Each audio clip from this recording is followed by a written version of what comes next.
Ассаламу алейкум. Приветствую всех.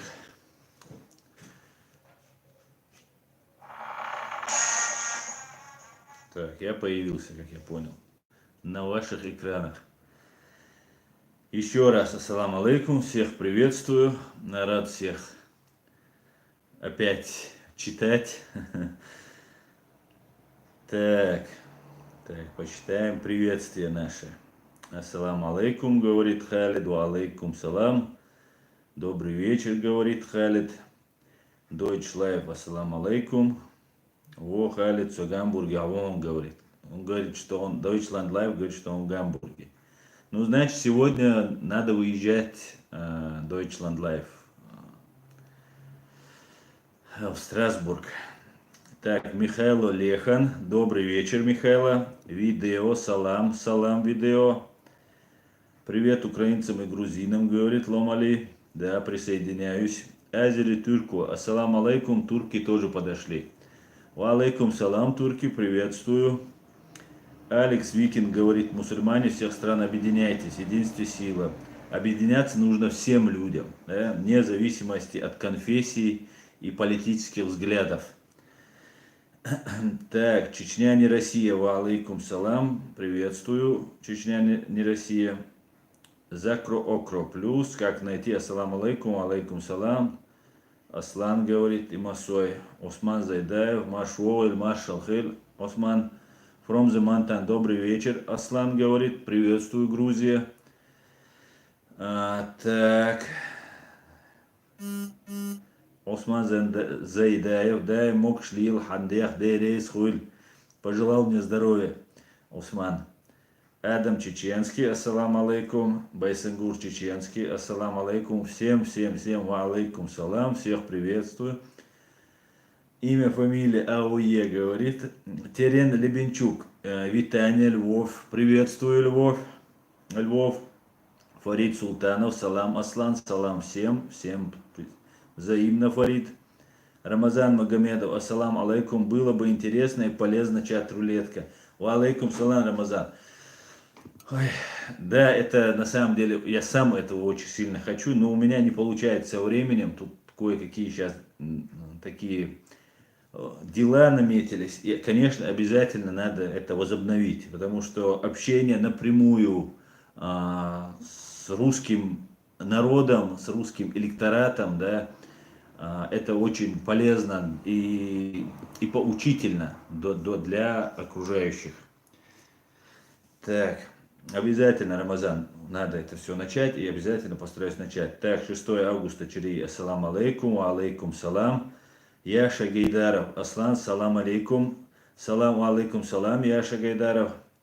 Усман, так, леди, приветствую, леди, 1974. Ричард Лео, салам алейкум, Аслан, с Берлина уже выехало немало людей. Да, с Гамбурга мы выезжаем попозже, присоединяйтесь все. Давайте, господа, ехать 7-8 часов, но а что делать? А кому сейчас легко? Думаете, Путину легко сейчас в Кремле сидеть, пока мы тут прохлаждаемся? Так, салам алейкум, Аслан Катырский, Майк Йохас. Ну, алейкум салам, Майк. Короче, я весь вечер потрачу на саламы и приветы. Так, имя, фамилия, ждали тебя, Аслан, Хищник. Аслан, салам, братан. Салам, Хищник. Таиров, салам, брат. Таир. Ассаламу алейкум, Аслан и друзья, говорит, лунный свет. Ва алейкум салам. Адам Чеченский. Аслан, мотор Элах, когда начнешь. Скажи, говорит, мотор, когда начнешь. Обязательно. Рамзан Дудай, ассаламу алейкум, Аслан. Ты правильно говоришь, объединять нужно со всеми людьми, у которых нет рабства души и ненависти людям другой нации, религии, цвета кожи или разреза глаз. Совершенно верно, Рамзан Дудаев. Так, Алена Павленко. Приветствую, Алена Павленко. Привет. Алекс Викинг. Аслан, как обстановка у вас? Не депортируют, надеюсь, чеченцев? Я не знаю, с чем это связано. Связано ли это с тем, что мы провели митинг и чуть-чуть власти заняли выжидательную позицию, потому что реально, на самом деле, власти Европы, власти, в частности Германии, выдают реально, по-настоящему, без преувеличения людей на унижение, пытки и смерть в фашистскую Россию. И мы должны всячески препятствовать этому.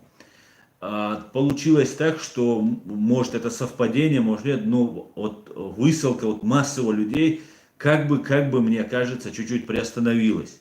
Я не знаю, с чем это связано, я ни на что не рассчитываю из-за 2 митингов, которые мы провели. Я не считаю, что результат должен быть, но я знаю, что Германия это правовое государство.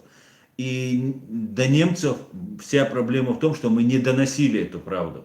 Как только мы донесли эту правду, я надеюсь, остановилась вот эта выдача. И, конечно, надо продолжать. Абсолютно, стопроцентно надо продолжать эти митинги, надо об этом говорить.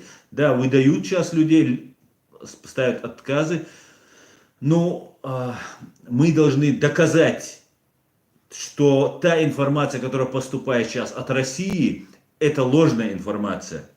И мы всячески должны, потому что поступает огромное количество информации. Вот эти клопообразные, которые здесь находятся, они сообщают информацию. Из России поступает информация, из оккупированной Чечении поступает информация, что медицина супер, что с правами человека все нормально и так далее. О правах человека и говорил, да, процесс идет, и он неотвратим. Точно так же, как будет процесс, который сейчас, дай бог, мы запустим в трибунале Международном уголовном суде. Так вот, я так понимаю, это ли совпадение или нет, но сейчас чуть-чуть притихло это дело. Мы должны категорически, в жесткой, ультимативной форме доказывать, что в России нас ждут унижения, пытки и вероятная смерть. Необоснованные, фальсифицированные, сфабрикованные уголовные дела на многих из нас. И по этому поводу мы должны бороться. Если будем бороться, будет результат. Не будем бороться, не будет результата. Поэтому пока, мне кажется, чуть-чуть обороты сбавили по выдаче. Посмотрим. Так, донат пришел. Муслим нохчучу. Дался адоль муслим. Ассалам алейкум, брат Борис. Далси дуэль нохчу уна. Ва алейкум салам. Дел рейс луль масера дуэль. Далси проявил уважение, да, надо переводить. Я по правилам своего канала все, что говорят на чеченском, пытаюсь переводить. Так, дался адоль донат. Ассалам алейкум всем. Аслан, давай мы саламы будем читать, а ты веди тему. Калистра говорит, ва алейкум салам. Да, давайте, пока я не забыл. Сейчас мы вернемся к одной теме, да. Сейчас мы будем. У меня несколько тем, заготовок для вас. Поэтому первое, с чего я бы хотел бы начать, по поводу, смотрите, есть такой канал, Нахчи World называется. Канал ведет наш историк, уважаемый человек Хасан Бакаев. Я призываю вас всех вот сейчас же перейти. Сейчас я вам, знаете, что сделаю? Я сейчас размещу ссылку на этот канал. Это очень полезный, не только для чеченцев, очень полезный и познавательный канал. И я всех призываю, а своего модератора я прошу это копировать и еще повторять. Вот эту ссылку на канал Хасана Бакаева. Вот я сейчас скинул ссылку на этот канал. Прошу всех сейчас же перейти, распространить. Вот Ичкерия Лайв, то, что скинул, это я сейчас скинул. Прошу всех перейти по этой ссылке и подписаться немедленно, потому что это очень полезный контент, очень профессиональный контент. Я просто пересматриваю этот контент, да, и вам советую, если вы хотите узнать про чеченцев, очень много, не из разных русских источников, да, и, например, я здесь был на конференции, на съезде правозащитников, да, в Берлине.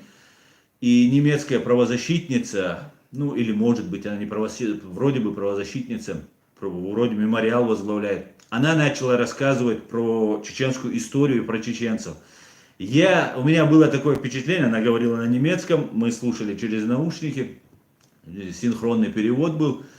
И у меня складывалось впечатление, что я читаю русскую историю, да, как русские преподают. Вот немцы о нас узнают вот по русским источникам. Также есть источники, вот Адам Чеченский, молодец, что подписался. Также есть историки, которые работали, писали в угоду то коммунистов, сейчас вот этих новых, то и так далее, там царская, если там что сохранилось, наши так называемые историки.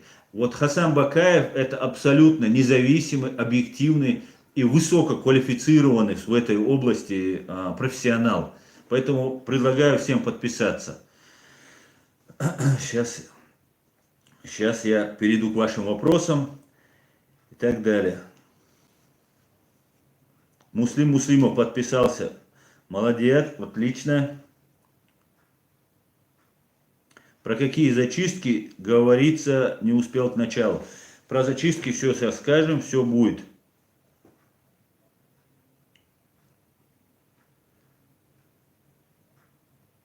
Так. Да, Хамзат Килу, ты это Ян Я говоришь. Да, на русском говорит Хасан Бакаев. Это, ну, просто, это надо было еще сделать вчера Хасану и его товарищам, которые ведут его этот канал. Ну, вот, Байсангур подписался, отлично. Подписывайтесь все. Если хотите узнать историю, настоящую историю, без прикрас, без преувеличений, без лжи, без этого, вот, достоверно, мне этот контент очень подходит. Советую всем. Так, у Корчинского YouTube погасил канал 60 тысячами пользователей, говорит Янья. Да, сейчас идет атака на украинских блогеров, это мы все прекрасно знаем. Ну, по крайней мере, вот в нашей блогерской среде гасят всех. Это просто невероятно, что происходит. Идет борьба просто фейков, лжи против правды. И тут YouTube, не разбираясь, делает. Но мы исходим из того, мы понимаем, что YouTube находится, русскоязычное отделение YouTube находится в Москве. И всячески, видимо, как-то нечисто играют, да, по этому поводу, конечно, нужно делать обращение, об этом надо что-то предпринимать, да, и они врут, мы разобщены, массово не жалуемся, а у них есть целые фабрики троллей, которые массово могут жаловаться и уничтожать даже за какую-то оброненную фразу какую-нибудь, да, мат, перемат, там, все что угодно. И где тогда свобода слова? Тем более, когда воины добра, да воины света доносят правду, и в этот момент их так гасят. Это вопиющая несправедливость, и с этим, конечно, надо разобраться. Я уверен, конечно, мы разберемся, будем прилагать всякие усилия. Так, Михайло Лехан подписался, спасибо. Спасибо, Михайло, спасибо, что подписался. Бамут Бамутский задонатил. Дался Адоль Бамут Бамутский. Дался Адоль. Антирашизмус. Ассаламу алейкум. Витаю естественного союзника и друзей из Украины. Грузия, Камарджоба, дорогим соседям. Ва алейкум салам, антирашизмус. Приветствую, рад тебя видеть. Так. Бамут Бамутский. Ассаламу алейкум, Масарга. Аслан Илаев Амхада опять закрыли в СИЗО в Украине. Его хотят выдать России. Может быть, связаться с блогером Украины, чтобы поднять эту тему. Да, я хотел эту тему затронуть, Бамут Бамутский, и по этому поводу я сегодня разговаривал с адвокатом Амхада Илаева, и я попрошу вашего внимания, в том числе я обращаюсь, сейчас я подготовлюсь, у меня есть небольшая заготовка по этому поводу, и я хотел бы рассказать историю братьев Илаевых, и потом рассказать, что произошло на самом деле, вот ситуации с одним из братьев Илаевых. Так, начнем. Я бы хотел обратиться этим обращением, в этом обращении к президенту Украины Владимиру Зеленскому, к депутатам, которых сейчас будут выбирать новых, и к старым тоже. Также я хотел бы обратиться к блогерам, к своим друзьям, к своим товарищам, соратникам. Также хотел бы к общественности Украины обратиться. И в первую очередь, конечно же, к харьковской общественности. Да. Харьковская прокуратура запятнала свою репутацию, да, и Генеральная прокуратура запятнала свою репутацию тем, что выдали Тимура Тумгоева. Но это не единичный случай, когда выдали Тимура Тумгоева. Тимур Тумгоев был вызван с передовой, соответственно, Тимур располагал информацией о количестве войск, о месте дислокации. Вызвали, ему адвокату, его друзьям и родственникам сказали: завтра можете передачу передать, там как-то связаться, адвокат сможет встретиться. И в течение нескольких часов Тимура выдали на пытки и смерть в Россию. После того, как его выдали, в течение нескольких часов, это невероятно быстро, и имело место коррупционная составляющая. Я прошу обратить внимание президента Украины Владимира Зеленского на этот момент, так как коррупция в Харьковской прокуратуре и в судах, она уже притча во языцах. И Тимур, как только был передан, жестоко был подвергнут пыткам, оговорил себя, подписал, как говорят, да, и получил до, по-моему, 18 лет тюрьмы. Теперь я хотел бы перейти к истории братьев Илаевых. Братья Илаевы с Первой войны защищали свою страну, как сейчас это делают украинцы, граждане Украины разных национальностей и добровольцы, которые защищают Украину. Началась с того, что вот я зачитаю то, что у меня написано. История братьев Илаевых началась с гибели заместителя командира так называемого нефтеполка Лечи Талдахова, двоих его родственников и советника муфтия республики. Убийство братьев Илаевых была провокацией с целью прикрытия убийства Лечи Талдахова, которые не поддерживали практику похищений и пыток, Леча Талдахов не поддерживал практику похищения и пыток чеченцев с целью выбивания признательных показаний. То есть из-за того, что Лечи Талдахов отказался принимать в преступлениях участие, он был убит своими же сослуживцами, да, или с подельниками. Эта история получила большую известность благодаря смелости родственников погибших, которые отказались молчать и привлекли к своей трагедии внимание журналистов и правозащитников.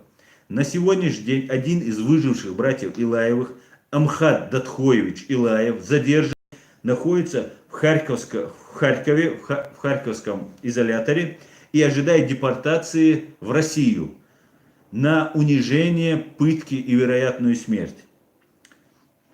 30 ноября 2008 года история Илаева, братьев семьи Илаевых. 30 ноября 2008 года около 20:00 в станице Первомайской Грозненского сельского района Чеченской Республики из дома Илаевых людьми в камуфляжной форме были похищены братья Ахдан и Альви Илаевы. Одни силовики увезли задержанных, другие остались в доме, обстреляли одну из комнат, произвели несанкционированный обыск без понятых, перевернули все вверх дном, а потом сели ужинать, опустошая запасы хозяев. Позднее они задержали 17-летнюю маму Илаева, младшего брата Ахдана и Альви, сестру Илаевых Залину и беременную жену Ахдана Хадижа также привезли в отдел. Женщин завели в кабинет отдельно от братьев. Вскоре они услышали их крики. Ахдана и Альви пытали. Хадижат стало плохо, ее отвезли домой. Залину привезли домой спустя 3 часа.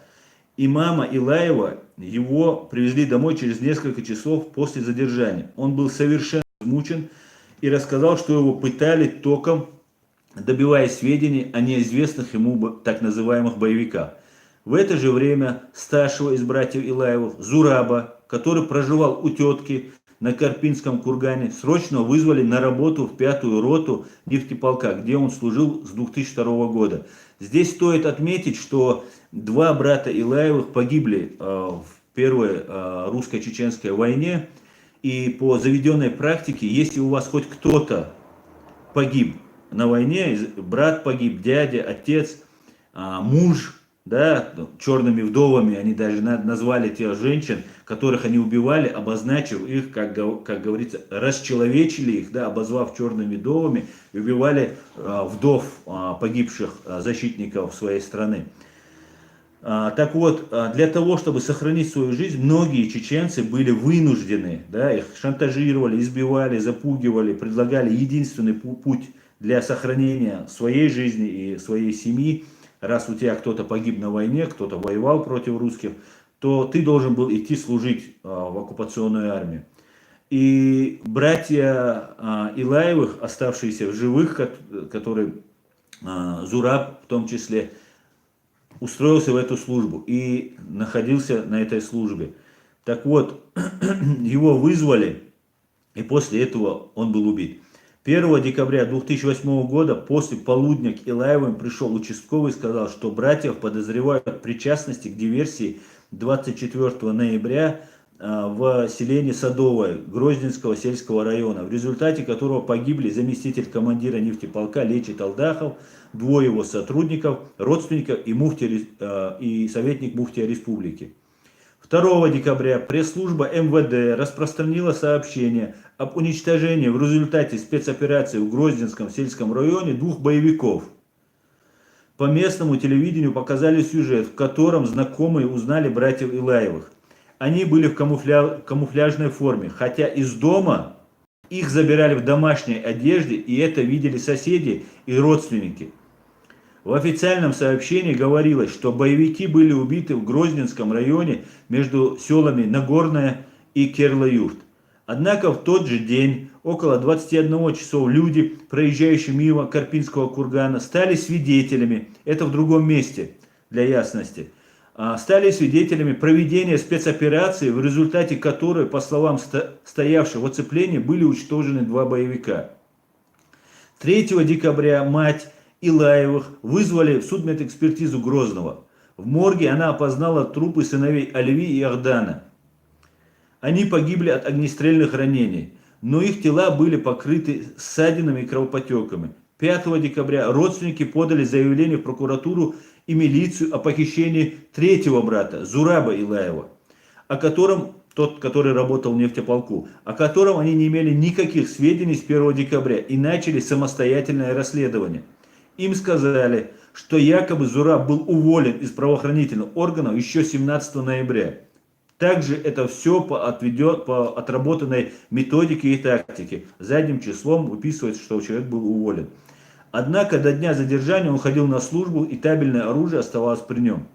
10 декабря родственников Зураба Илаева известили, что его труп находится в городском морге.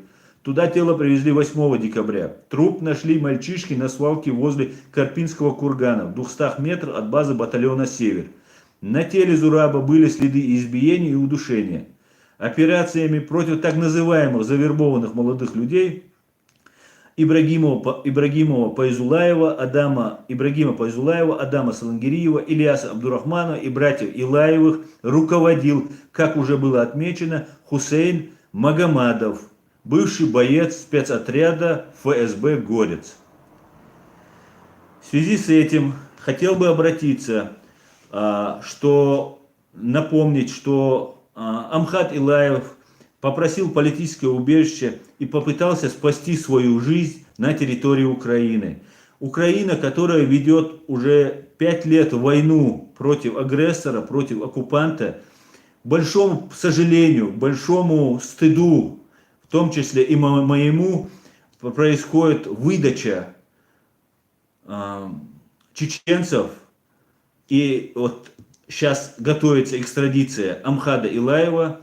До этого выдан Тимур Тумгоев. Я сегодня разговаривал с адвокатом Амхада Илаева. Выдано именно из Харьковской области много людей чеченской, ингушской и дагестанской национальности.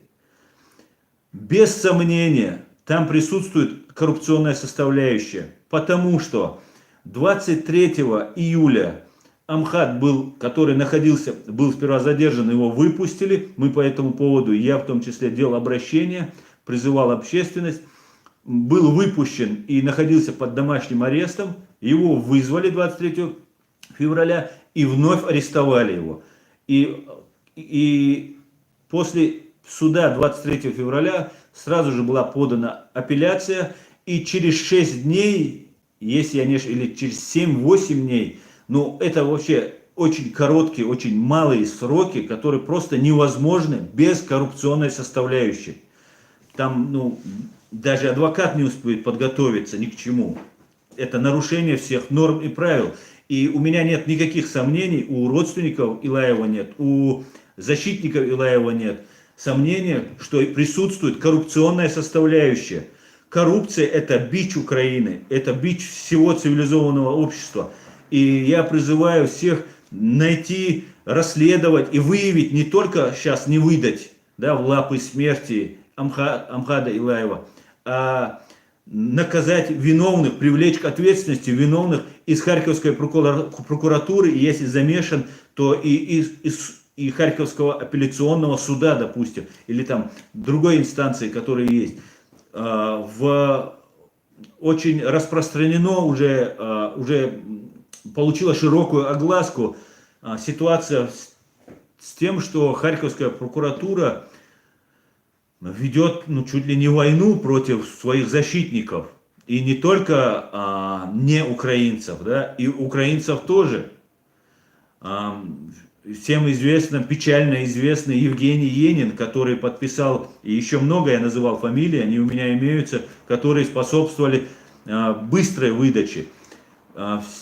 Неоднократно, в том числе Муслим Чеберлоевский, командир батальона шейха Мансура, говорил, что огромные деньги Россия готова платить, сотни тысяч долларов для того, чтобы получить человека.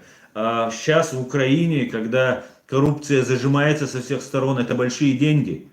Я призываю всех, я призываю всю общественность Украины немедленно отреагировать, немедленно спасти Амхада Илаева. Я прошу вас, уважаемые украинцы, вот наше родство, наша дружба, зародившаяся прибытием Сашко Белого и с отрядом защищать нашу страну, потом ответные действия Исы Мунаева со своими товарищами, которые прибыли защищать Украину, родство, дружба, которая будет сотни лет, так как и вы, и мы знаем цену слову, знаем цену чести, и не дайте опорочить вот складывающиеся наши близкие, дружеские, братские отношения. Я призываю всех спасти Амхада Илаева. Спасибо. Так, я вырежу этот ролик и размещу сегодня же, и прошу всех украинских блогеров поддержать меня в этом, и всех украинцев, кто меня смотрит, и распространить это видео. С уважением. Так. Перейдем к вашим вопросам, друзья. Хамзаджи, Аслан, рубашка четкая, почем взял? Рубашка, это называется вышиванка, это украинская национальная рубашка, и мне ее подарил один украинский боец, который у нас тут в Гамбурге находился в военном госпитале, лечился. Я как-то навестил его, и вот он мне подарил эту рубашку, эту вышиванку. Спасибо ему большое, если он меня смотрит. Так, Вильбус Инкульта, ассаламу алейкум, алейкум салам. Елена Орлова, аслам, вам очень подходит вышиванка, спасибо. Так. Бамут Бамутский, Дейрейс, Масальна Хильван, Бамут. Дейрейс.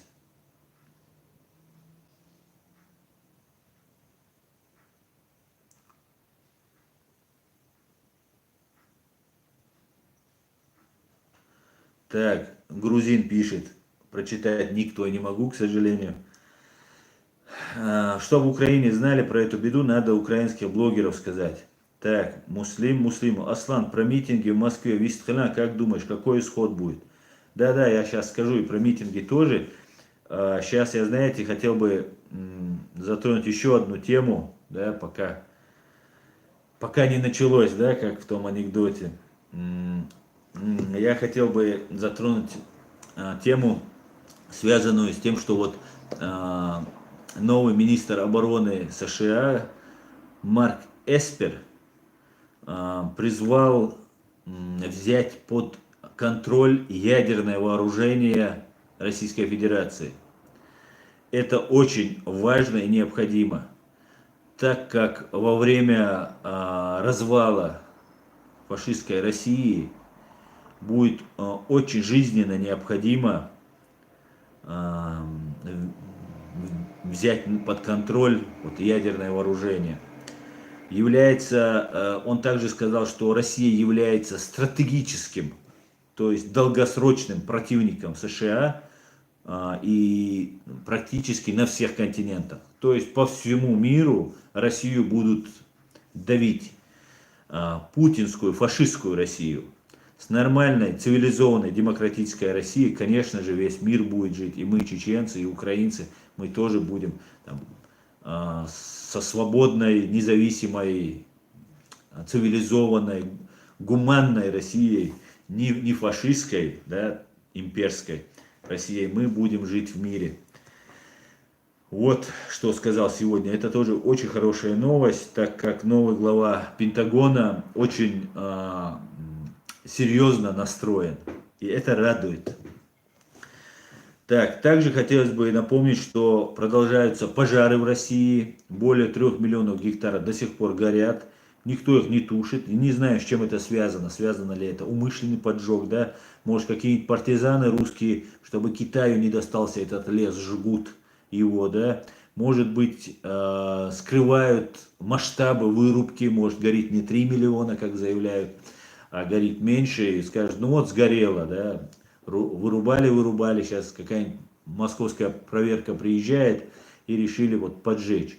Все может быть, в России возможно все, поэтому гадать не будем, но пожары продолжаются.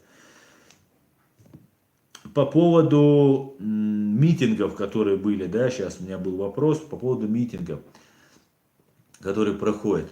Ну что сказать? Ну, то, что сейчас делают россияне, русские, да, в первую очередь, ну, меня вызывает, ну, начинает вызывать уважение на самом деле. Так называемые симулякры, руководители, да, эти Яшины, Навальный и вот эта вся вот эта попы-гапоны, они сейчас задержаны. И по идее, как только их задержали, народ должен был остановиться, но лидеров же нет. И вот за что я уважаю сегодняшних русских, которые начинают выходить на эти митинги. Я их уважаю за то, что они, несмотря на это, многие поняли, многие начали понимать, да, дураков-то в России не так уж и много, как хотелось бы Путину и его банде. И люди выходят. 3-го вышли. Жестокое подавление, как и полагается, хотя можно было не применять такую силу, так как люди практически не сопротивлялись, и акция носила мирный характер. Было жестокое подавление. 10-го будет следующее. Я целиком и полностью поддерживаю этих людей. Я уверен, что русский лидер родится именно из... Не тот, которого назначат из Кремля или из недр каких-нибудь там лабораторий Лубянки, а именно из народа выявит. Русские сами выйдут, как всегда и бывает. Лидер появляется из народа. И я очень рассчитываю на то, что у них все получится. И мирная, то, что эта акция, это очень правильно, должны придерживаться мирных действий, но вы должны понимать, что вы призываете Путина практически покончить жизнь самоубийством. Как только вы говорите Путину уйти или смена этой системы, а эта смена системы это не только Путин, это коллективный Путин, это банда ФСБ и миллионная армия стукачей и вот этих доносчиков, но их не так много по сравнению там, со 100 миллионами россиян. Поэтому вы должны понимать, что вы бьетесь не на жизнь, а на смерть. Но на сегодняшний день вы физически не можете, как мы, чеченцы, не можем физически оказывать вооруженное сопротивление. Вы также не можете. Но вы можете показать свою стойкость своего духа и и характера. И вот этим вы можете привлечь внимание общественности, и тогда ваш мир поддержит.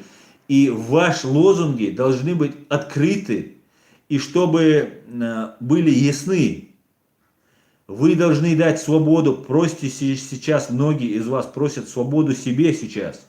Вы не можете просить свободу себе, не дав ее украинцам, не дав ее чеченцам и всем другим народам, которые вами захвачены. В том числе, которые остались добровольно. Вы должны открыто провозгласить. Почему тогда поддержали Ельцина? Потому что он сказал, берите суверенитет сколько хотите. Это есть суть. Но он должен быть честным лозунгом. И русский, который выйдет, лидер русский, который выйдет из русского народа, вот из этого протестного движения, вот этот русский должен быть настоящим, совестливым и искренним. И вы должны сказать, что вы даете не только нам, да, чеченцам и там украинцам, выводите свои войска. Это само собой. Прекращаете войну в Сирии. Это само собой. Это преступные войны, которые вы вели, ваша страна вела, ваша армия вела. Вы должны дать свободу всем, кто находится внутри России. Будь то буряты, будь то татары, будь то башкиры, калмыки, кто бы это ни был. Дать свободу всем. Кто захочет, тот останется. Насильно мил не будет, как говорит русская поговорка. Точно так же русские, которые живут на Дальнем Востоке, если они захотят, они могут получить эту свободу. Вот смотрите, мы с ингушами один народ. У нас одни корни, одно происхождение, мы один народ, мы говорим на одном языке. Но ингуши считают, что они сейчас являются отдельным национальным там, субъектом, что вот они народ, отдельно от нас. Мы, чеченцы, зная цену свободы, зная цену уважения к людям, кого мы любим, кого мы уважаем, не препятствуем этому. Наоборот, мы всячески подчеркиваем, мы один народ. Но теперь вы считаете себя отдельным народом, просто это исторический факт, что мы с ними один народ. И это отрицать может только там безумный, безумец. И мы им говорим, вот вы хотите, ну маленькая Ингушетия, это самый маленький регион в России. Живите отдельно. Они сказали, мы хотим жить с Россией. Когда мы отделялись в 91 году, из Советского Союза мы выходили. Мы сказали, пожалуйста, хотите жить отдельно, ингуши? С Россией хотите в составе? Они не отдельно хотели жить, они хотели жить в составе России. Мы сказали, без проблем. И точно так же ваша любовь, навязчивая любовь, да, это никуда, это ни к чему не годится. Когда ты называешь «мы один народ» и убиваешь украинцев, это ни в какие просто, как говорится, ворота. Ну как так? Если ты один народ, дай. Мы дали ингушам вообще без проблем. Никаких претензий. Свою землю мы отдали, часть своей земли отдали. Джохар Дудаев подписал, сказал, хорошо, чтобы было сформировано как республика, а не присоединиться куда-нибудь. Но это там наша долгая история. Так вот, русские, вы должны заявить открыто лозунг, привлечь банду Путина к ответственности, люстрация всей системы ФСБ и свободу всем народам, проживающим на территории России. Если вы четко, ясно заявите вот этих 3 лозунга, вас поддержит весь мир. Вот мое вам послание, послание чеченца, который вынужден из-за вашей страны находиться не у себя в столице Джохаре, городе Джохаре, а находиться в прекрасном городе Гамбурге. Так, вот, поехали дальше, поехали к вашим вопросам, уважаемые товарищи и друзья.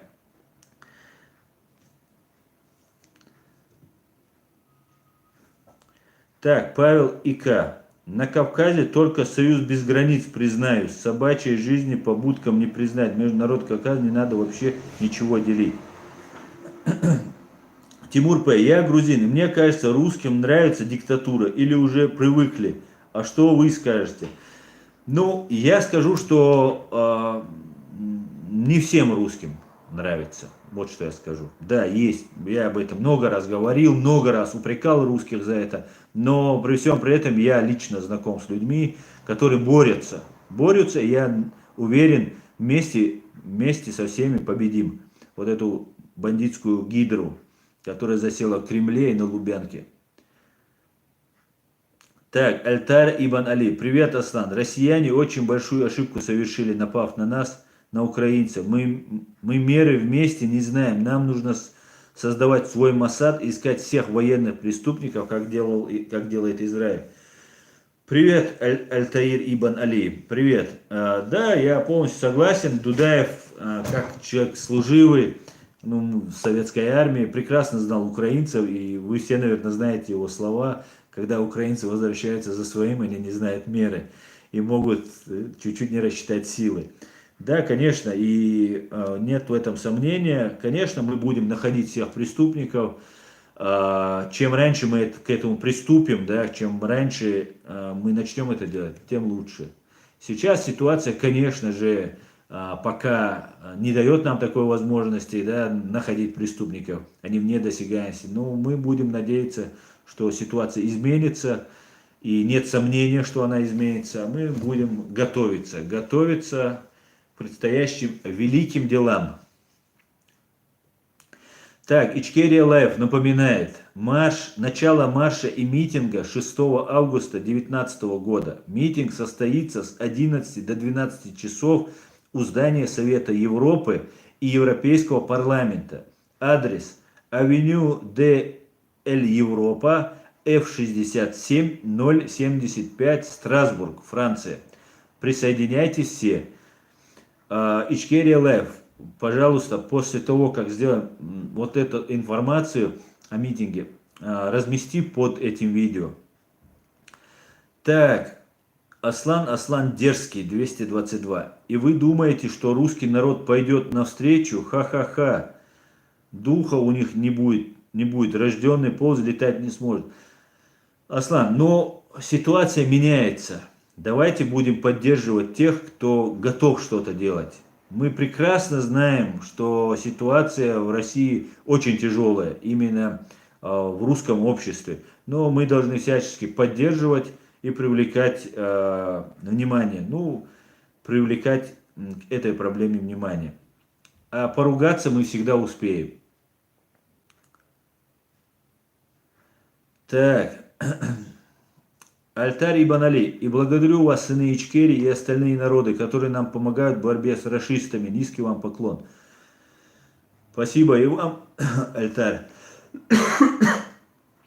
Умар Мюрид. Ичкерия будет свободна. Ассалам алейкум, братья по разуму всех народов. Ва алейкум салам. Муджахед Д. Ассалам алейкум. Что думаешь об Ауховском районе? Ва алейкум салам. Я думаю, что Ауховский район – это чеченская земля, но сейчас я об этом говорить не буду. Лунный свет. В Украине много этнических русских, которые ненавидят Украину, при этом их защищает закон. Да, это очень печально, между прочим. Это пятая колонна. В России бы их уже отстреливали по одному, обвиняя в экстремизме и так далее. Я, конечно, к этому не призываю. Маждада, есть старый дешевый фейк, придуманный диктатором Тита, сильная рука. Вот малограмотное общество клюет на эту мульку. Да, конечно. Тем более у Путина она не сильная рука. Путин просто мерзкий подлец, который просто изгаляется, врет. Сильный человек не будет врать. У Путина одна ложь идет, сплошная ложь. Сильные люди так не ведут себя. Рамазан Магомедов. Многие русские гордятся, что воевали в двух русско-чеченских войнах и продолжают митинговать. Да, но это говорил, про войну говорил полицейский. Что вот вы тут на диване сидите, а мы тут воевали там туда-сюда и защищаем дальше Путина. Это вот это было. Ну, конечно же, там, наверняка есть люди, которые воевали против нас. И нет им никакого оправдания. Если мы выявим преступление с их стороны, рано или поздно, конечно же, мы будем привлекать их тоже к ответственности в силу своих возможностей. А так я понимаю, что они могут осознать, исправиться. И может быть, например, Александр Литвиненко тоже воевал в первую войну против нас, но осознал многое, понял, куда идет его страна. И многое сделал для нас. Антирашизмус. Аслан может призывать всех соплеменников и людей доброй воли записываться и укладывать записи с поддержкой марша в YouTube с единым лозунгом, с призывом к соблюдению прав флешмоб на разных языках. Так. Да, это очень хорошая идея, только антирашизм. Я бы назвал бы их согражданами, а не соплеменниками. Русские нас любят называть соплеменниками. Но когда я русским говорю, ну это что, соплеменник? Он говорит, не соплеменник. Да, это очень хорошая идея, кстати говоря. Давайте тогда сделаем такой флешмоб.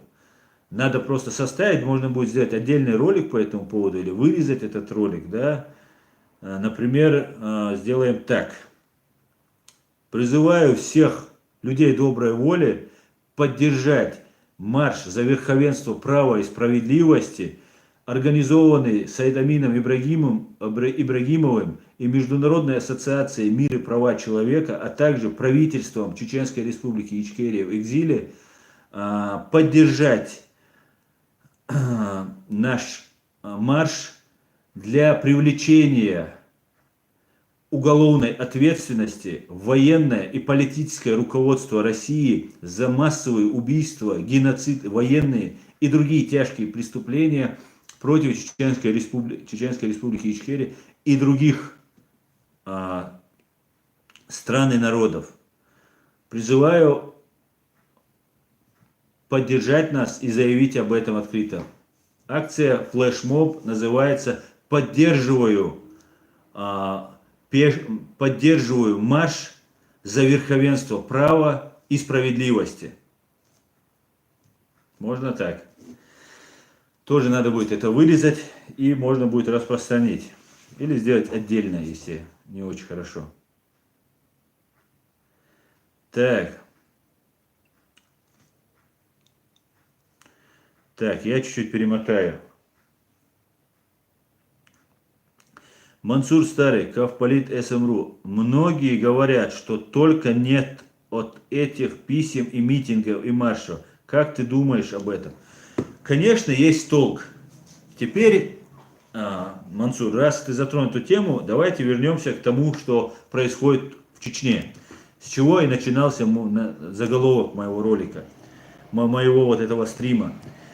Хочу сообщить весть, которую я моим зрителям, которые смотрели, знают многие, сообщал ранее. Также я обращался к кадыровцам и предупреждал их, что у вас есть шанс спастись, и он до сих пор сохраняется. Последний раз я дней 10 назад говорил об этом, что вы можете спасти свои жизни и свободу, обратившись в ОБСЕ. Также я указывал у себя под роликами координаты ОБСЕ, куда можно обратиться, чтобы воспользоваться программой защиты свидетелей. Так вот, сейчас в Чечне пошла массовая зачистка. ОБСЕ, как мы все знаем, в 2017 году были убиты 27 молодых человек, это то, что доказано, их намного больше. По некоторым данным, в течение этого периода, января, февраля и марта, были убиты более 100 человек. По этому поводу ведется работа. Но сейчас, сегодня доказанные родственники не побоялись сообщить о погибших. 27 человек. Некоторые из них были задушены альпинистским канатом, ну и так далее. Есть такая информация, после этой информации, которую сообщили добрые люди, 14 человек были не казнены, а осуждены, так как их выявили, и несколько человек были еще отпущены из других мест, 6 или 7 человек. Так вот, московский механизм прошло 2 года, 2,5 года, с тех пор, как он был запущен, начались вот эти проверки, и Москве пришлось реагировать, в том числе ФСБ, что подтверждает о том, что они как-то пытаются бороться и с Путиным, и как бы показаться среди своих коллег, что вот они вот такие вот закон соблюдают. Хотя надо признать, при всем негативном моем отношении к ФСБ, там есть реально люди, которые реально что-то там пытаются делать. На сегодняшний день, сегодняшняя ситуация, которая происходит в Чечне, она связана с тем, что не потому, что там хотят расследовать убийство 27 чеченцев, а наказать Кадырова и ослабить Путина. Так вот, из Москвы прилетают люди и задерживаются разные сотрудники и чиновники из кадыровской банды. Именно поэтому, чтобы не был арестован Аслан Ирисханов, командир батальона, дислоцирующий в Старопромысловском районе, Кадыров его перетянул к себе, сюда куда-то в администрацию он убрал, поставил другого начальника вот на этом Старопромысловском, вот это полк Кадырова, ну так называемая банда, короче говоря. Но это его не спасет, ни Кадырова не спасет, никого это не спасет. Как мы знаем, Тамерлан Мусаев, непосредственный исполнитель, непосредственный участник этих событий, был, по моим данным, по моим сведениям, был убит. Более подробную информацию, более детально, у нас все это записано, есть видео имеются, есть документально все сохранено имеется. Я пока говорить не могу, но ситуация с ОБСЕ, мы знаем, что как только ОБСЕ начало это расследование, оно началось в 2017 году, но после этого не все афишировалось, не говорилось, что ведется такая работа. И вы все помните, как Хучиева, сперва Даудова, там, по-моему, потом сперва Хучиева, потом Даудова пытались, в случае чего, объявляли там преемниками Кадырова. Да? Это все было связано вот с этим ОБСЕ. Я вот отвечаю на твой вопрос, Мансур, хочу сказать, есть ли толк от того, чтобы писать заявления и ходить на марши и митинги? Конечно, есть. И это самое страшное, что им надо. Им надо назвать нас бандитами, террористами, экстремистами. Для этого вводятся эти статьи, чтобы нас обвинить в этом, а потом нас казнить. И им за это ничего не будет. Просто у них будет бумажечка, как любит говорить Путин, под каждый труп должна быть бумажечка. Подкладывается бумажечка, вот террорист, бандит, экстремист. Все, он враг России, был уничтожен закон. Реально уничтожаются личные враги, которые могут пошатнуть их трон, их власть. Так вот, далее произошли некоторые задержания. Задержания будут продолжаться, будут задерживаться, вывозить людей и будут судить. Об этом скоро узнают очень многие. Также кадыровские вот эти опричники, кадыровские вот эти путинские бандиты, в связи с тем, что я делаю здесь обращение, призываю их воспользоваться ОБСЕ, спасти свои жизни, свою свободу, очень сильно начали проверять своих сотрудников, очень сильно начали гонять всех сотрудников. Поступает разная информация от сотрудников, которые там находятся, что их выстраивают на плацу, матерят командиры, выявляя из них того, кто очень сильно недоволен. Да? А недовольных среди них очень много. Также на телефоны им, на смартфоны устанавливаются программы, как найти телефон, и чтобы они, эти главари этих банд, могли всегда отследить, где кто находится. Вот устанавливаются такие моменты, чтобы в случае кто-то попробует бежать, да хотя бы пока, чтобы он не успел добежать до границы. Конечно, при желании, мы все знаем, что можно добежать. Вечером выехал, и утром оказался там, где тебе надо, или еще как-нибудь, да, или там заболел, или оставил телефон дома, или еще что-то, и так далее. Но это уже как получится, да, парни, да, чеченцы, которые понимают, что находятся в преступной организации, которой рано или поздно настанет конец. Спасение утопающих, дело жизнь самих утопающих. Спасайте свои жизни и свободу. Так что вот такая вот ситуация намечается. Все отлично, и мы должны дальше будем требовать и заниматься всеми делами, которые касаются не только отдельно взятых чеченцев, да, конечно же, это те люди, которые раскрыли это преступление, дело.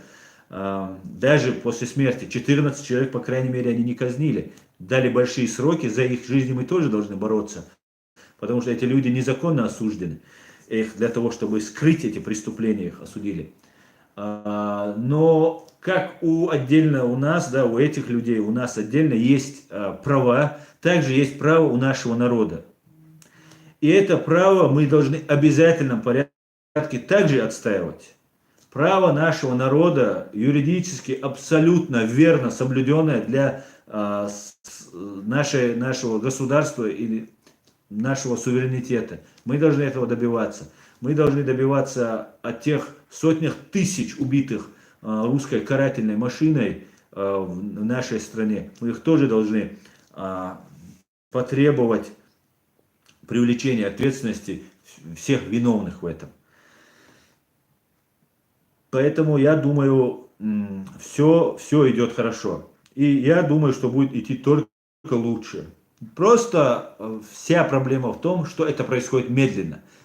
И медленно, в том числе это происходит, это такой большой процесс, я много раз об этом говорил, это такой большой процесс, который нужно, в одной точке все сошлось. И мы, чеченцы, свидетели разных преступлений российской оккупационной армии и их пособников, которые не представляют чеченский народ. Чеченский народ не могут представлять предатели. Это позор для чеченского народа, что представляют их предатели. Вот мы должны всячески способствовать выявлению этих преступлений. Все, кто поднимает палец, я знаю, что многие ходят, вот поднимают палец, в Инстаграм выкладывают. Всех я призываю не выкладывать эти фотографии. Это завтра вам аукнется. Вы оставляете в интернете, и есть люди, которые ведут работу по этому, собирают. Да, вы не совершили никаких преступлений, но вы опозорили себя, написав лайк, на комментарий там каким-нибудь этим бандитам и поставив там фотографию с футболкой и так далее. Я вас прошу, медленно, аккуратно съезжайте с этой темы, как говорится. Вам это не нужно. У нас все отлично и будет еще лучше, дорогие мои сограждане. Так, Ичкерия Лайв тут, короче, все гасит. Если тролли думают, что будут писать здесь, то ошибаются. Правильно, Ичкерия Лайв. Гаси троллей. Рамзан Волков. Тролль, оценка субъективная. Ответил. СБУ Украина. Путин пастух овец. Макс Гартнер. Подбегают к таксисту в Москве и говорят: горит Кремль, надо помочь. Таксист отвечает: литров 5 бензина могу дать. Ну, это таксист, он жадный. Другой бы дал бы 20 литров. Весь бак не пожалел бы.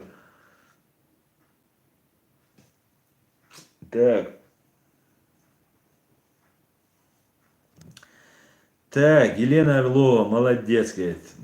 Спасибо, Елена. Так, Вервольф XX. Любят русские люди бунтовать, станут на колени перед барским домом и стоят подлецы. А ведь знают, что бунтуют, и все равно стоят. Салтыков-Щедрин. Да, и было такое. Как найти? 6 раз пишу. Аслан, тут человек спрашивает, завтра на митинг, марш, можно отдать деньги на марш? Конечно, можно отдать. Есть под этим видео, по другим видео, есть реквизиты Сайдамина Ибрагимова. Также вы можете отправить мне на PayPal со словами «на марш». И я все Сайдамину передам. Завтра, если будет суждено, я с ним встречусь. И все то, что мне передавали ранее, еще раз огромное спасибо всем, кто помогал, помогает. Призывать дальше не оставлять. Марш продлится, как вы слышали, от Сайдамина Ибрагимова месяц. 6 августа, со дня День Победы, это у нас считается, дня операции под кодовым названием «Джихад», которую организовывали, как мне подсказывали, Джохар Дудаев и Аслан Масхадов. В марте 1996 года была проведена репетиция, и в августе была проведена операция, и город был полностью деблокирован. И Гудермес, и Шали, и Аргун города также. И благодаря этому мы победили, принудили к миру агрессора, который в сотни и в тысячи раз, по разным оценкам, по разным критериям, превосходил нас. И это, конечно, мы сделали с помощью Европейского Союза, с помощью США, мирового сообщества, в том числе и людей, да, надо признать, и русских, которые, россиян, которые проживают в самой России. Нам это удалось сделать. Этот марш начнется 6 августа и продлится до 6 сентября, 31 день. Всем ходить не обязательно, но завтра на митинге быть всем обязательно. Обязательно присутствие всех. Просто, чтобы мы вот постояли, видели, чтобы все мировое сообщество увидело, сколько человек поддерживает этот марш. Да, далеко, да, я понимаю. Даже если у кого нет документов, если вы туда приедете, посмотрят, вы снимете видео, вы не для интернета, не для общественности, не для публичности, для себя, в том числе вы можете их предъявить в суде, кто бы вас там не встретил, кто бы вас там не остановил, и если у вас возникнут проблемы с тем, что связано, кто идет на митинг в поддержку права и справедливости для привлечения виновных к ответственности за геноцид и массовое убийство, тот, это нарушение всех норм будет. Вы об этом можете смело заявлять любому, даже у тех, у кого нет документов. Если вы мне напишите, да, я буду, конечно, тоже в дороге, у меня будет много, так звонков много поступает, огромное количество просто звонков вот эти дни, и дел очень много накопилось тоже, да. Мы должны посетить этот митинг, и я думаю, что ни у кого проблем с этим не возникнет. Наоборот, это в суде завтра вы можете сказать, что вот ваша позиция, что вы поддерживаете свой народ, свое право на суверенитет и независимость. Закончится марш 6 сентября перед зданием штаб-квартиры ООН в Женеве, в Швейцарии. 6 сентября, как вы знаете, это день независимости нашего государства. 6 сентября 2019 года будет 28 лет со дня нашей независимости. Хоть это были тяжелейшие 28 лет нашей страны, мы перенесли большие потери, но 28 лет прошло, мы это помним, мы это будем до конца своей жизни поддерживать, просто другого выбора у нас нет. 28 лет, целое поколение уже выросло молодых людей, которые родились в Ичкерии. Так что призываю всех поддержать, всех до единого, вне зависимости от национальности и вероисповедания. Так, хищник увидел. Ты спецом игнорируешь мой вопрос. Не игнорируй, написал бы ты, я бы тебе ответил. Так, Рамзан Волков.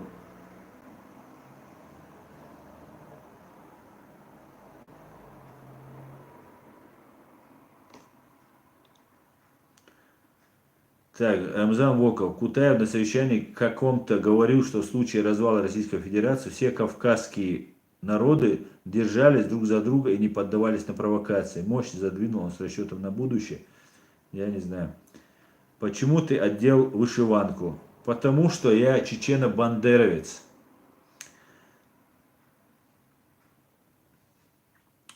Так, Ламру. Аслан Ирисханова назначили начальником ГУВД по городу Грозный.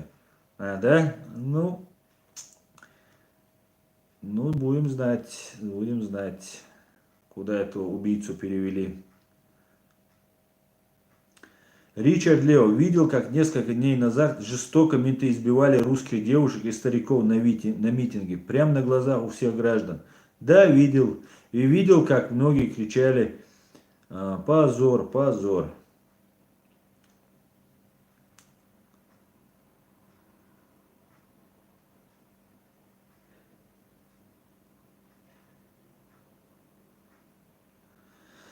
Джахар Дудаев, ассаламу алейкум, всем приветствую всех, ва алейкум салам, рад видеть тебя, Джахар Дудаев. Так,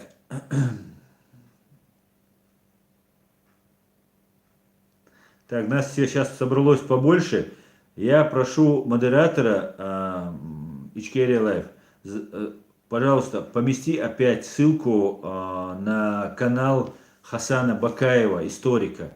И прошу всех перейти и подписаться на канал Хасана Бакаева. И это очень важный, полезный контент. Уже вот Елена Орлова уже подписалась. Так. Подписывайтесь на канал Хасана Бакаева. Это историк, который расскажет правду о чеченском народе. Так. Сейчас я попробую сам тогда. Что-то, видимо, отошел наш. Вот. Я вот поместил. Это Хасан Бакаев, его канал. Если вы хотите знать про Чечню, историю чеченцев, изучайте ее на канале Бакаева. Вы можете задавать вопросы, вы можете смотреть его ролики, фильмы. Очень интересно и очень познавательно. Я смотрю только его. Исторически очень полезно и нужно знать.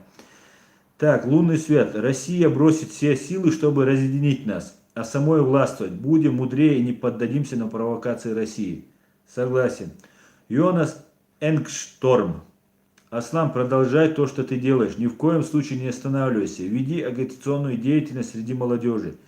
Да, я стараюсь. Я стараюсь, и молодежь, очень много молодежи мне пишет, начинает прозревать, понимать.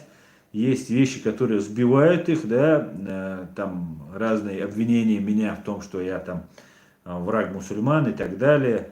Но все равно многие, молодежь все-таки у нас не глупая, разбирается, пытается разобраться, хотя это очень сложно, да, когда тебе явно говорят, что человек враг мусульман, там чуть ли там не вражеский, чем Путин. Поэтому очень трудно.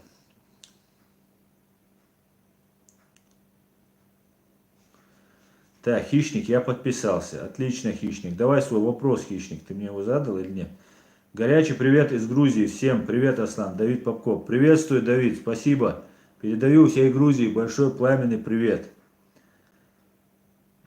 Так, канал чеченского историка. Ичкерия Лайв забросил. Отлично, спасибо. Аслан Керимов. Беллаш Цабах был, Бельмуэцу. Не понял. Так, Эд Мамедов. Салам, Аслан. Я смотрел твое видео по поводу, когда Сталин открыл медресе в Узбекистане, Мир Араб, под контролем КГБ. Как обстоят дела сейчас по-прежнему все мечети Российской Федерации под контролем КГБ? Абсолютно. Ну, мечети, если называть под контролем муфтият, вот, назначаются только свои. Если появляются какие-то молельные дома, где-то как-то что-то светится, их постоянно как-то уничтожают. Вот недавно в Калининграде, по-моему, русский мусульманин построил мечеть, его снесли, его здание, да, его молельный дом. Ну, потому что не подчиняется Думу, Духовному управлению мусульман. Что РПЦ, что ислам, что иудаизм, все это находится под контролем. И религия, она была и контролируется. Это. Ничего не изменилось. Все то же самое. Так. Джахар Дудаев вопрошает, как вы, волки Кавказа и Украины? Да, Елена Орлова, благородным делом занимаетесь. Спасибо, дякую. Вася Малевич, Аслан, добрый вечер, Днепр смотрит. Приветствую, Вася. Привет, Днепр. Так. Лунный свет подписан на канал Бакаева.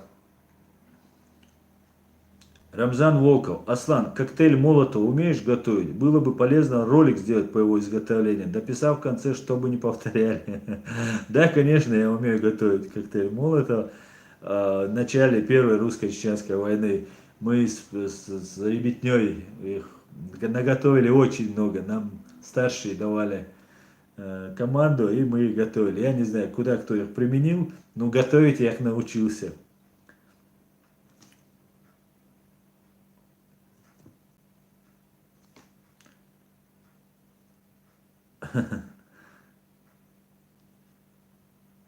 Хамзат Келов. Аслан Эдуард Мамедович донат с вопросом пропустил. Да? Ну, спасибо тогда за донат, как обычно. Ну, вопрос Я не увидел. Извиняюсь, как я мог. Но я, может, когда долго отвечал, может, тогда это было. Борис Борисович, Астан, как думаешь, какое наказание заслуживают Кадыров и его правительство? Все в соответствии с Уголовным кодексом. Ничего. Если Уголовный кодекс и суд сочтет освободить полностью от ответственности Кадырова за какие-то его тайные заслуги или еще что-то, я против суда ничего сказать не могу. Все, что сделает суд, я приму по отношению и к Кадырову, и к самому себе, и к Путину, и к кому-нибудь. Но суд должен быть честный, чеченский или международно независимый. Конечно, тогда оправдательного приговора я сомневаюсь, что будет. Ну, так как я адвокат, я никогда, бывший уже адвокат, я никогда не могу говорить со стопроцентной уверенностью до решения суда, будет ли суд или нет. Потому что это прерогатива суда. Как найти? Аслан, тот, кто говорит, что ты враг мусульман, тот дебил и план. Так, Елена Орло, как возможно вообще допустить, чтобы у тебя на глазах арестовывали соратников? Да ужас. Да, не говорите, Елена.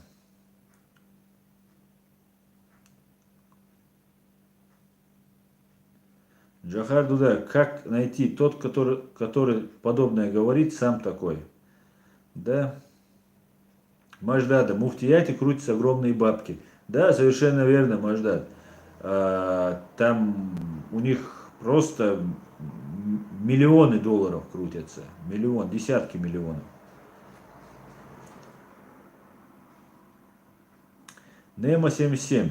Нам не надо быть кровожадными, нам надо быть справедливыми для нашего народа. Каждый человек важен, пусть суд будет решать, наши лидеры не были кровожадными. Конечно, нам ислам запрещает быть кровожадными. Хани Галили, шалом всем хорошим людям. Шалом, Хани, приветствую. Так, Deutschland, Аслан, видел видео Рамзана Кадырова, Вайтон Бирбун, Богш, Гнигун. Ну, я не знаю, много у него там, 1500 он разогнал. Я так, если мне скидывают, смотрю иногда, бывает, если там он в топы попадает, вижу, а так специально не слежу. Так, Рамзан Волков. Если решить делать тюрьмой, в Чечне огромное количество людей не получат сатисфакции. Волнение не успокоится никогда. Все, что решит суд, я не могу это решать. Я могу указывать только на преступление и говорить, да, в данном случае, сейчас я могу просто говорить, что я вижу, что я чувствую, что я слышу, что я знаю. Что будет, я не знаю. Так, война. Аслан, все понимают, ты дипломат. Я насчет моего коммента. Понял. Кадыровцы должны быть казнены, говорит Дима Батрашевич. Дима Батрашевич, мы сами решим, кто что должен сделать. Это должен решать суд. Чабор, сколько примерно ожидается человек на митинге? Это завтра узнаем. Суд должен быть шариатским, говорит. Суд должен быть справедливым. Алексей Шашков. За УВХ очередь на суд выстроится километровая. Да, это будет похлеще Нюрнбергского процесса. Так, Юрий Поваров. Дай вам Бог здоров'я, що ж такі, як ви боретесь з путінським режимом. Від всей Украины вашему народу великих сил та здоровья. Спасибо, уважаемый Юрий, спасибо и вам, и украинскому народу желаю то же самое. Спасибо вам большое за теплые слова. Маугли Шишани, Аслан, тебя удивило бы, если бы тебя смотрел бы самый известный чеченский бард. Мне было бы приятно, если ты, наверное, ты говоришь про Муцераева. Салам алейкум. Рамзан Волков, на самом деле мы не знаем, крутятся там деньги или нет. Я не за муфтият нынешнего разлива. На самом деле там крутятся, Рамзан Волков, большие деньги. И если бы не было денег, там ни одного вот этого карманного муфти ФСБшного ты бы там не увидел. Там идейных нет. Идейные все или на низких должностях, там, да, кто тихо сидит там, пытается как-то нести лепту для спасения душ людских. Или же убиты, или в изгнании.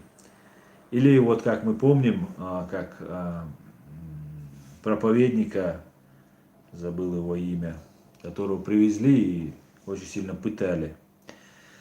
Так, фамилия, имя, фамилия Аслан, игнор, игнор, игнор.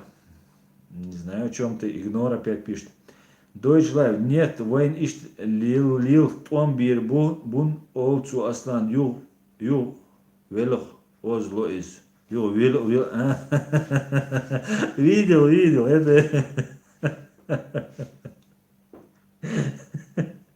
Да, он это у Даудова, у него, видимо, получилось, помните, Даудов там тоже как-то затеял эту тему, и тоже губу начал дергать, что там Кадыров, Ахмад, Хаш, там все такое, уже он пробивает, за душу берет, да, это, ну, ребята пытаются всячески, да, подготовить свое окружение на битву, искреннюю битву против своего народа и людей доброй воли. Да, я помню, он там сказал, что была третья война. Не будет третьей войны, не будет, да, мула. Очень на это надеюсь, не будет. Чеченский народ снова убивать не будут. Геноцида больше не будет чеченского народа, хотя они очень хотели бы. И все кадыровцы, которые там есть, которые не запятнаны кровью, они просто разойдутся по домам, потому что вам это не надо. Вы такие же чеченцы, как и мы. Вы просто оказались в ненужное время, в ненужном месте. Если на вас нет крови и преступлений, просто разойдитесь домой. Я знаю ребят, которые там отучились, там в Ростове где-то, там их устраивали родственники, там в прокуратуру где-то, думали, что ну вот это власть, там кто-то из семьи должен быть, да, так говорят у нас. Кто-то из тейпа, из семьи, из фамилии должен оказаться среди них, чтобы можно было защитить свою семью. Да? Мы выживаем. И я знаю, что многие чеченцы, 90% так называемых кадыровцев, которые сейчас служат врагу нашему, 400-летнему врагу вы служите, разойдутся домой. И никто не будет воевать. Никто. Да, мула. И все изменится. Надеюсь, быстро. Так. Халид, Аслан, как ты думаешь, брат, если Дугазаева сами кадыровцы здесь ликвидируют, у Тумсо проблем не будет, то есть кому выгодно мотив? Ну, я думаю, это слишком закрученный такой сюжет. Нет, не будет. Это и его не будет никто ликвидировать, необходимости, по крайней мере, пока не видно. Но я не думаю, что...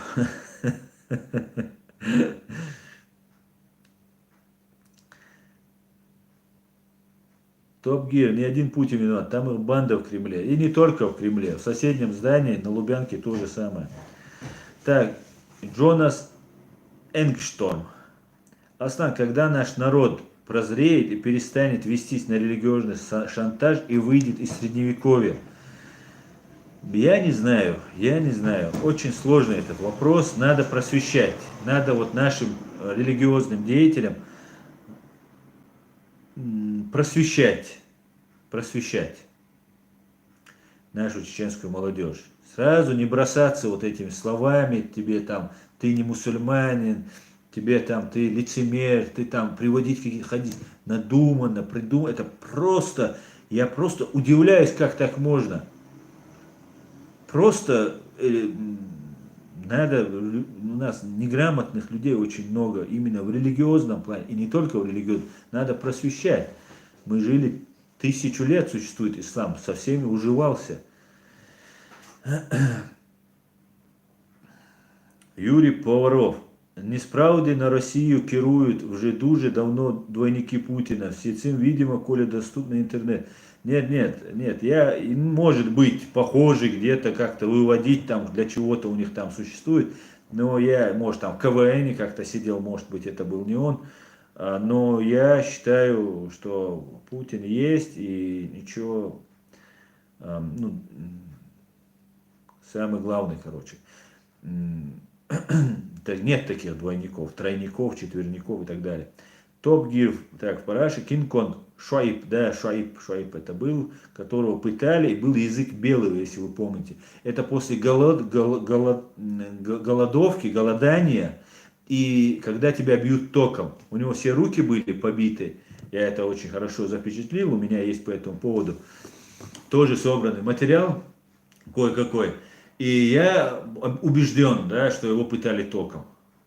Потому что было очень, он был, его мучила жажда, видать, он долго не ел. И когда вот его заставили читать это стихотворение, это было, конечно, не его унижение, а этих подонков унижение. Вы его не унизили. Мы знаем, кто такой Шуайб. Вы его не унизили. Вы унизили сами себя.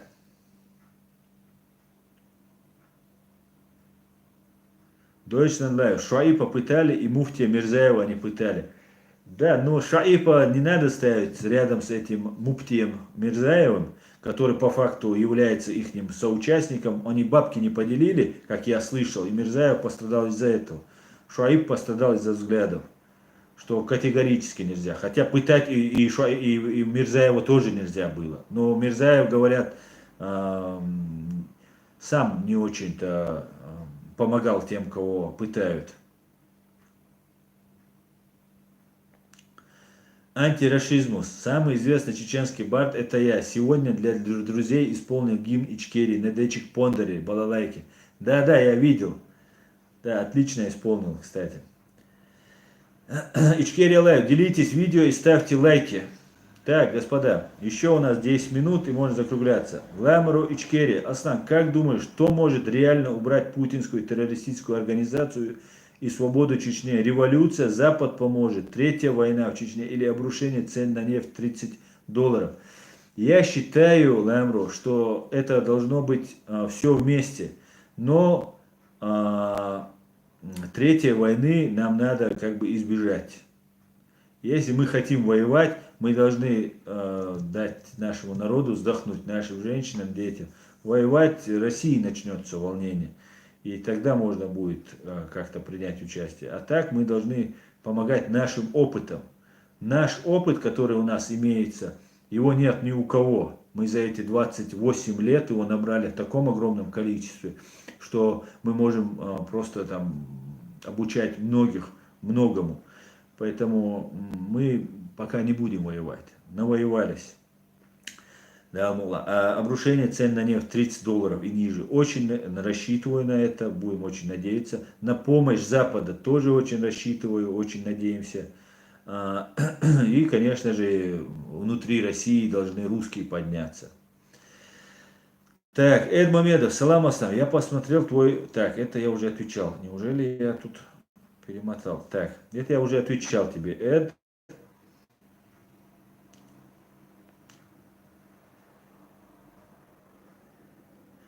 Ибрагим Алханов. К сожалению, европейцы иногда подводят, выдают без вина. Да, есть такое.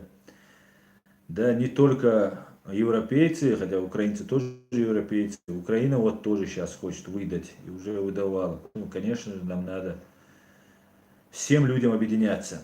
Так, Макс 95. Ассаламу алейкум, аслам. Футболка типа украинский национальный, да? Да, ва алейкум салам. Это украинская рубашка, называется вышиванка, украинская вышиванка. Я ее гордо ношу, я ее по улице ношу, выхожу. Мне очень нравится, людям тоже очень нравится. Некоторые проезжают, там могут там палец поднять, там сказать супер, там, так что нравится всем людям. Эту рубашку я уже много раз говорил, еще раз скажу, подарил мне украинец раненый, который лечился здесь в немецком военном госпитале. Вот он мне ее подарил. Я ее с гордостью ношу. Так. Так, Ричард Лео. Отпусти бороду, надень тюбетейку, апеллируй исламскими терминами. И ты увидишь, как тысячи набежит эта молодежь к тебе зрители. Молодежь сегодня нужна исламское шоу, а не реальность. Но, к сожалению, у нас реальность, и я не владею знаниями говорить об исламских науках. И самое главное, не количество, да, кто-то там может сказать, что я там хочу хайп поднять, что я хочу на этом там заработать и так далее. Это не так. Наша задача донести информацию. И нас смотрят, там, у меня бывает 10, 20, 30 тысяч просмотров моих стримов, да, смотрят сейчас 767 человек. И важно не количество, а качество. И люди, которые смотрят, они очень хорошо думают, анализируют, и это очень круто.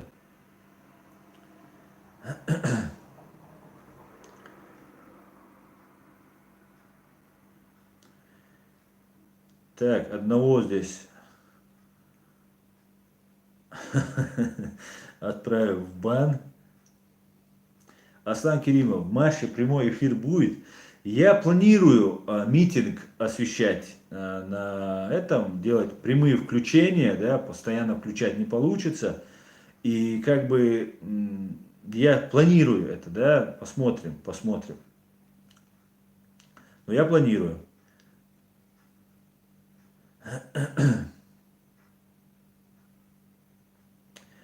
Так, Топ Гир, йоу, хватит. Да, хватит, правильно.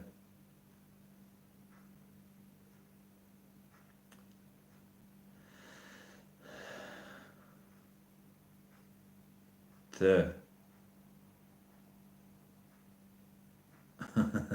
Йохан Джонас Энгстром. Желаю Аймане здоровья, долгих лет жизни, чтобы она видела суд над своей семьей. Так, Аслан Керимов, Маши прямого эфира будет. Так.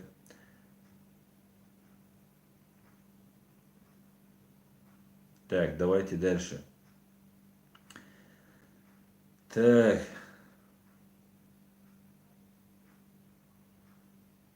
Байсангур чеченский. Я в Польше носил футболку с флагом Ичкерии. Многие поляки подходили, фоткались, здоровались, даже полицейские. Да, я всегда хожу, ну не всегда, конечно, я часто хожу с нашим гербом. Вот сейчас мне подарил мой друг мне футболку. Я вчера, сегодня, позавчера я ее не снимал с себя, целый день ходил и так. Так я ношу с другой символикой. Есть у меня футболка, где там с Исой Мунаевым, украинским и чеченским флагом. Да, не, я ношу, конечно.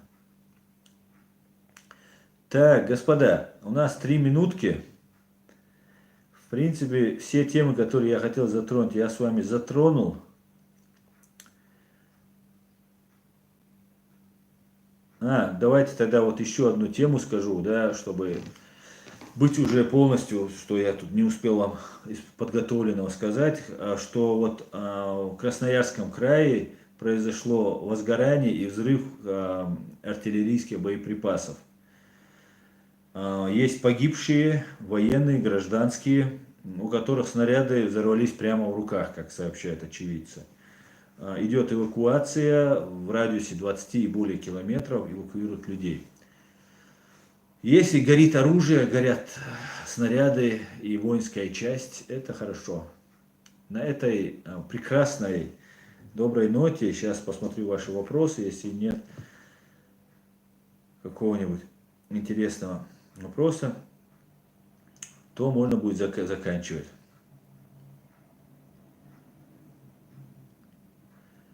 Так. Антирашизм. Украинский блогер Нестор Воля подряжался освещать марш мира. Это будет неплохо. Да, не только он, все будут освещать, многие будут освещать, и я им за это благодарен. Так.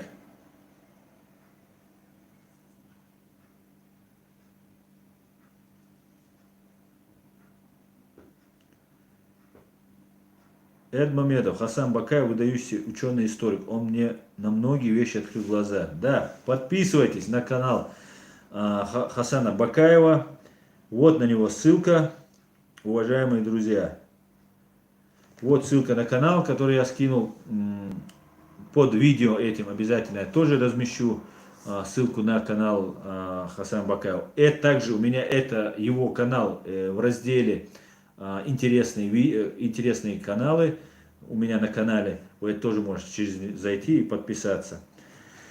Так что вот такие вот дела. Завтра в 11 часов по европейскому времени, по французскому времени во Франции, в городе Страсбург, в 11 часов перед зданием Европарламента и состоится митинг за верховенство права и справедливости. Мы требуем привлечь ответственности военное и политическое и военное руководство России за преступления, геноцид, военные преступления, преступления против человечности и другие тяжкие преступления. Призываю всех присоединиться, поддержать нас в этом. Всего самого хорошего. Отвечу сейчас на последний, зачитаю один вопрос и на этом обращаемся. Чечен 59. Ассаламу алейкум, ассалам. Сухвик хошвал сашваду дел эту бойльха свобода ичкери. Сашвам ва алейкум салам, Чечен 59. Сашвам децасар канал дуле. Но от Facebook чуа волам со масич шаду дейрес хуйль масера бойльва дел эту. Ассаламу алейкум ва раматуллахи ва баракатуху. Всем удачи. Завтра всех ждем на митинг. Поддерживайте. Кто не приходит, распространяйте информацию. Я прошу вас, вот вас сейчас 670 человек смотрит, вот эти 670 и еще заразите каждый по 10, чтобы они заражали вот это и распространяли, как наша информация должна разойтись как вирус, грипп весной. Понимаете? Все должны об этом узнать. Все люди во всем мире. Спасибо. Победа будет за нами. До свидания.